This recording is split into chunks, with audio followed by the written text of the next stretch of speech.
सबसे पहले तो आपका बहुत बहुत स्वागत है। तलवार एक हार्ड हिटिंग सब्जेक्ट है, तो कैसे आपके जहन में आया, क्योंकि काफ़ी बड़ा इशू था ये, तो आपके कैसे जहन में आया कि इस टॉपिक पर फिल्म बनानी चाहिए? कुछ बताना चाहिए। एक्चुअली ये आइडिया की जो जड़ है ये विशाल भारद्वाज है। उनके साथ बातचीत के दौरान अक्सर अलग अलग फिल्मों की मतलब सब्जेक्ट्स की बात होती थी। उसी बातचीत में ये सब्जेक्ट का जिक्र हुआ और इस केस में मेरी दिलचस्पी जब से ये केस हुआ है तब से रही। नेचुरली फिल्म बनाने के नज़रिए से नहीं, लेकिन इस केस के बारे में मतलब इतनी सारी इतना धुंध है इस केस के ऊपर, इस कहानी के ऊपर। इतने साल हो गए हैं, इतनी इन्वेस्टिगेशंस हुई हैं, इतने लोग इससे जुड़े हुए हैं, लेकिन फिर भी इसमें कहीं जाके एक पूर्ति जो बोलते हैं ना, कंप्लीशन, वो महसूस नहीं होता अभी तक। कई सवाल हैं जिनके अगर जवाब है तो वो पूरी तरह से कन्विंसिंग नहीं है, डाउट्स रहते हैं। तो इन्हीं को एक्सप्लोर करना मुझे लगा कि ये बहुत दिलचस्प सब्जेक्ट है और ये कहानी जो ज़रूर मतलब बयान की जानी चाहिए।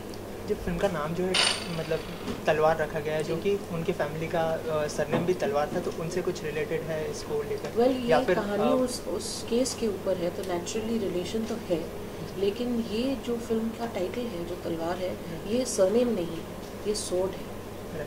जो हमारी जस्टिस की जो मूर्ति है उसके हाथ में एक तलवार होती है, उसके बारे में एक डायलॉग है फिल्म में। ये हमारा टाइटल जो है ये उसको रिफर करता है। फिल्म तो मुश्किल थी, लेकिन स्टारकास्ट कैसे फाइनलाइज किया आपने फिल्म के लिए? क्योंकि जैसी फिल्म है वैसे ही स्टारकास्ट होनी चाहिए फिल्म के लिए, तो कैसे फाइनलाइज हुई स्टारकास्ट? एक्चुअली सबसे भाग्यशाली बात मैं बोलूँगी ये कि जब भी जैसे ही स्क्रिप्ट पूरी हुई तो जो मेन कैरेक्टर है अश्विन कुमार, उनके बारे में जब सोचा तो एक ही नाम सामने आया सबके दिमाग में, और वो है इरफान खान साहब। और खुशकिस्मती थी कि उन्होंने हाँ कर दी फिल्म के लिए, और ये फिर आगे तक चलता गया। हर एक कैरेक्टर के लिए जो जो नाम दिमाग में आए, जब हम उनसे मिले तो उन्होंने हाँ कर दी। हमें उसके लिए सेकंड ऑप्शन के पास जाने की ज़रूरत नहीं पड़ी। इस फिल्म में कास्टिंग का बहुत बड़ा हाथ हमारे कास्टिंग डायरेक्टर हनीत रेहान को जाता है, जो मतलब बहुत सोच के ढूंढ के एक्टर्स को चुना है उन्होंने, जो बिल्कुल रियल लगते हैं। और छोटे से छोटे कैरेक्टर का परफॉर्मेंस लेवल बहुत ही पिच परफेक्ट होना बहुत ज़रूरी था इस फिल्म के लिए, क्योंकि अगर आप देखने जाएं तो हर कैरेक्टर दो साइड्स निभा रहा है। Guilty not guilty, guilty not guilty, correct not correct, right wrong. और है सब मतलब पढ़े लिखे हैं, सबको केस के बारे में पता है, सबकी अपनी अपनी ओपिनियंस होंगी, लेकिन उनको झाड़ के बाहर छोड़ के कन्विंसिंग परफॉर्मेंस देना दोनों तरफ से, वो मतलब बहुत आसान काम नहीं है। तो इसलिए परफॉर्मेंस लेवल्स मतलब बिल्कुल उम्दा किस्म के हों, वो बहुत ज़रूरी था। आपकी बात करें तो आपने अपनी जर्नी शुरू की थी राइटिंग से, फिर आपने फ़िलहाल फिल्म की 10 कहानियाँ आखिरी फिल्म थी, तो ये जर्नी कैसी रही अभी तक की? मैं तो अपने आप को पता नहीं क्यों उस वक्त न्यू कमर समझ रही हूँ, क्योंकि मुझे ऐसा लगता है मैं दोबारा शुरुआत कर रही हूँ, क्योंकि ये जॉनर मेरे लिए बहुत अलग है। ये स्क्रिप्ट मैंने खुद नहीं लिखी, हालांकि मैंने अपनी पिछली फिल्में खुद लिखी थी, तो किसी और के लेखन को जाकर फिल्म में ट्रांसलेट करना एक उसका अलग एक प्रेशर होता है। और जब आपके लेखक विशाल भारद्वाज हों तो वो प्रेशर तो मतलब दुगना तीन गुना बढ़ जाता है। इसलिए मतलब बहुत सारे पहल थे इस फिल्म में। पूरा टीम मेरे लिए नया, एक्टर्स सारे नए, प्रोडक्शन नया, विशाल जी के साथ प्रोफेशनल एक्सपीरियंस, पर्सनल एसोसिएशन के बाद वो नया। लेकिन अगर मैं सोचूं कि मैं अपने सफ़र में कुछ बदलना चाहूँ या कुछ अलग करना चाहूँ तो मैं कहूँगी नहीं, क्योंकि अगर वो सफ़र जैसा था वैसा नहीं होता तो आज जहाँ मैं हूँ वहाँ मैं नहीं। विशाल सर ने काफ़ी काम किया है गुलजार साहब के साथ, अभी भी काम कर रहे हैं, तो उन्होंने कुछ शेयर की मेमोरी उनके गुलजार साहब के साथ काम करने की आपके साथ कोई? नहीं, मेमोरी शेयर करने की उनको ज़रूरत नहीं, क्योंकि मैं देखती थी, मतलब अक्सर मैं उनके सिटिंग्स में बीच में घुस जाती थी, क्योंकि मुझे उन दोनों को काम करते हुए देखकर बड़ा मज़ा आता है। उनकी जो ट्यूनिंग है, एक पर्सनल एसोसिएशन तो है ही, लेकिन वो किस तरह से इतनी खूबसूरती से एक प्रोफेशनल रिलेशनशिप में ट्रांसलेट होती है और जुगल मतलब सिंक में है दोनों। अगर विशाल जी कुछ गुनगुना रहे हैं तो पापा को इतना समझ में तो आ ही जाता है कि वो धुन किस तरफ मुड़ेगी, किस तरह के लफ्ज़ वो मांगेंगे। कई बार ऐसा होता है कि गाना लफ्ज़ों से शुरू होता है और विशाल जी को समझ में आ जाता है कि पापा के दिमाग में क्या चल रहा है, वो किस तरह के लफ्ज़ उनकी तरफ फेंकेंगे और वो उस तरह की धुन बनाते हैं। बहुत कम लोगों में इस तरह की एक प्रोफेशनल केमिस्ट्री एक्सपीरियंस करने को मिलती है। तो चाहे वो मेरी फिल्म के गाने हो या किसी और के, मैं तो घुस जाती थी वहाँ उनके बीच में बैठने के लिए। जैसे कि आपने कहा कि प्रेशर है फिल्म का, तो सब्जेक्ट भी काफ़ी नाजुक है और काफ़ी बड़े बड़े लोग जुड़े हैं फिल्म से, तो फिल्म को लेकर किस तरह की नर्वसनेस है? जल्दी फिल्म रिलीज़ होने वाली है, रिलीज डेट भी नज़दीक आ गई है, तो क्या कुछ नर्वसनेस है आप में फिल्म को लेकर? देखिए, नर्वसनेस तो हर फिल्म मेकर को होती है और हर फिल्म के लिए होती है, क्योंकि आप मतलब 1.5-2 साल लगाते हैं फिल्म के ऊपर। इतने लोगों की मेहनत, काफ़ी सारा पैसा, बहुत सारा वक्त, लोगों का वक्त लगता है फिल्म बनाने में। तो वो जो श्रम है वो मतलब वेस्ट ना जाए,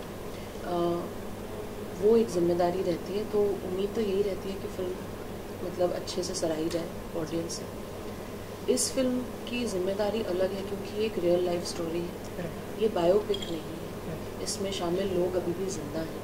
तो किसी की तरफ किसी को ऑफेंसिव ना लगे, ये किसी को ऑफेंड ना करे, और जो कहानी है, जिस नीयत से हमने ये फिल्म बनाई है, जिस उत्साह से बनाई है, उसी उत्साह से लोग इसे सराहें, उम्मीद यही।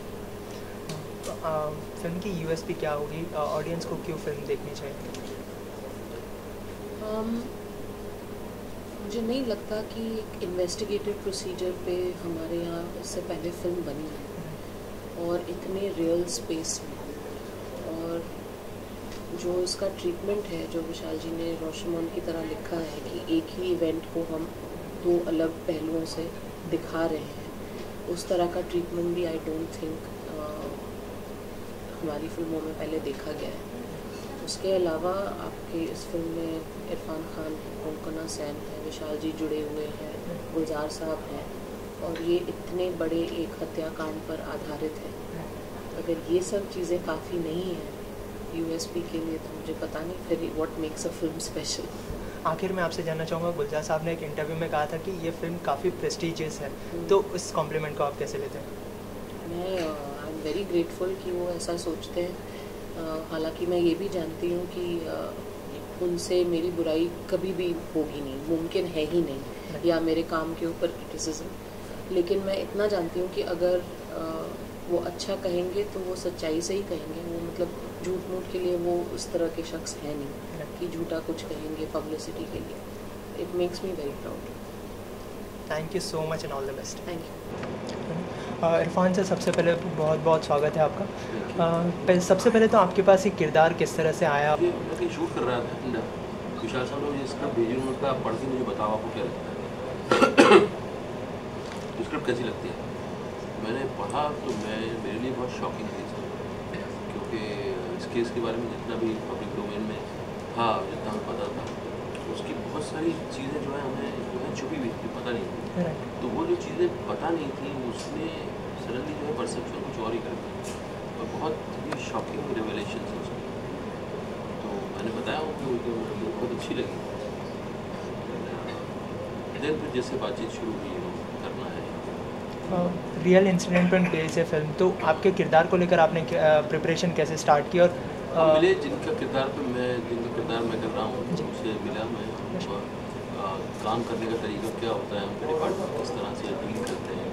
अगर इनके डिपार्टमेंट को पुलिस वालों से कोई प्रॉब्लम है तो क्या इनका राइट है कि उसको जाके वो डांट सकते हैं, उससे सवाल पूछ सकते हैं। हायरार्की में कौन बड़ा होता है, कौन छोटा होता है, तो उनका जो इंटरपर्सनल रिलेशनशिप है वो कैसे होता है, तो सब चीज़ें जानने की कोशिश की, क्योंकि हमारा बहुत सारा उस तरह का डीलिंग है इसमें, मेरे डिपार्टमेंट का पुलिस डिपार्टमेंट। हर बार हमने देखा है कि आपके परफॉर्मेंस एक अलग ही तरह से ऊपर आता है, यूनिक किरदार निभाना पसंद करते हैं आप, तो कैसे आप थॉट प्रोसेस कैसे आता है कि कैसे आप किरदार चुनते हैं फ़िल्म के? एक्चुअली आप स्क्रिप्ट पढ़ते हो तो आपको समझ में आता है, आपको लगता है कि यार ये मुझे करना चाहिए। इसका कोई फार्मूला नहीं है ना, कोई मतलब ऐसा कोई तरीका है कि इस तरीके से आप पूछ सकते हो। तो पढ़ के आपको अंदाज़ा होता है कि हाँ ये जो है किरदार जो है इंटरेस्टिंग है, कहानी इंटरेस्टिंग है, मुझे करना चाहिए। मेघना गुलजार जी के साथ काम करने का एक्सपीरियंस कैसा था? कहीं न कहीं गुलजार साहब की छवि दिखी है उसमें? गुलजार साहब का बहुत उनका एक उनका सम्मान है दिल के अंदर। और मेघना जी ने बहुत सालों से फिल्म नहीं बनाई थी जी। और इसमें हमें पता चल रहा था कि उनका कितना इन्वॉल्वमेंट है, कितने सालों का रिसर्च है। तो एक तरह से ऐसा भी लग रहा था कि यार हमें करना चाहिए, क्योंकि बहुत सारे चीज़ें इन्वॉल्व हैं इसके अंदर है। विशाल साहब का भी नाम है, गुलजार साहब का नाम है, और मेघना का अपना जो पूरी तैयारी थी वो बहुत मतलब वो उससे भरोसा ज़्यादा आपका जागा है। जी। विशाल सर के साथ आपने मकबूल में काम किया है, तो इस बार काम करने का एक्सपीरियंस कैसा था उनके विशाल साथ? साहब प्रोड्यूसर थे, इसमें जी। डायरेक्टर नहीं थे। तो बट एक डिस्कशन लेवल पे कई बार जो है राइट। चीज़ें डिस्कस होती थी, बट उनके साथ ये पहली बार ये जो प्रोड्यूस कर रहे हैं डायरेक्टर। फ़िल्म का यूएसपी क्या होगा? फ़िल्म ऑडियंस को क्यों देखनी चाहिए? इस तरह की फिल्में हमारे यहाँ बनी नहीं है पहले, और हमने हमारी फिल्मों से जो है आम जिंदगी की कहानियाँ जो है ख़त्म हो गई, अब धीरे धीरे वापस आ गई। पहले ज़माने में जब 60s में 50s में फिल्में बनती थी तब वो आपके सामाजिक जो भी उसकी क्राइसिस है उसको भी डिपिक्ट करती थी और साथ में एंटरटेन भी करती थी। तो अपने मुद्दों पर कहानियाँ बनती थी। हमारे यहाँ की मुद्दों पर कहानियाँ बनना बंद हो गई। तो ये अब एक नई शुरुआत है। अब इस तरह नए जो फिल्म मेकर्स हैं वो हमारे यहाँ के जो मुद्दे हैं उनको भी उठा रहे हैं और उसको एंटरटेनिंग बना रहे हैं। तो ये दो कॉम्बिनेशन के आपका रियल मुद्दा हो और एंगेजिंग भी हो और आपको एक सिनेमा का मज़ा भी आए, तो वो इसका एक यूएसपी है। अच्छा, आखिर में आपसे जानना चाहूँगा, आपने सारे किरदार निभा लिए हैं फिर ऑन स्क्रीन, तो अभी कोई ड्रीम रोल है आपका जो आप निभाना चाहते हैं फ्यूचर में? ऐसा तो नहीं होता कि सारे किरदार निभा लिए। तो आपको लगता है कि अभी तो आपकी शुरुआत है, आपने शुरू किया है, खोजते रहते हैं किरदार में। तो मैं देखूँगा क्या मतलब और क्या मुझे मिलता है अच्छा करने का।